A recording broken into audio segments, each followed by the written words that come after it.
আচ্ছা, আমার মতন কি কেউ আছো যাদের হঠাৎ করেই পুজো দিলে মানে নিজের মন একদম শান্ত হয়ে যায়? মনে হয় যে অনেক দিনের কষ্ট দূর হয়ে গেছে। হয়তো আমরা প্রত্যেক দিনই পুজো দিই, কিন্তু প্রতিদিন এই ফিলটা হয় না, মাঝে মধ্যে হয়। তো সেই দিনও আমি যখন গঙ্গাসাগরে গিয়ে হঠাৎ করে গঙ্গা পুজো দিই, মানে গঙ্গা মায়ের পুজো করি, তখন আমার কেমন একটা যেন লাগছিল যে আমার খুব বড় কোনো একটা কষ্ট ছিল, সেটা আমার দূর হয়ে গেছে।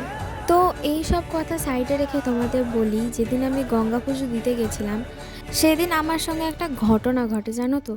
যখন আমি ভিডিও করছিলাম কিছু কিছু, মানে এই পুজো দেওয়ার না, মানে সমুদ্রের পাড়ের কিছু ক্লিপস নিচ্ছিলাম, আর কিছু কাকিমারা মাছ ধরছিল। আর সে আমার ভিডিও করা দেখে হঠাৎ করে বলে কি, তুই কি আমাকে টাকা দিবি? সব তো নিজেরাই খাবি, মানে এমন বাজে বাজে ভাষায় উনি কথা বলছিল। সত্যি আমার পছন্দ হচ্ছিল না, তাই আর আমি ভিডিও করিনি। আমি জানি বাইরে বেরোলে এমন এক্সপিরিয়েন্স অনেকেরই হয়েছে, আর এমনটা হতেও থাকে, কিন্তু কিছু করার নেই। তো চলো, তোমাদের যদি ব্লগটা অবশ্যই ভালো লেগে থাকে, একটা লাইক করে দিও।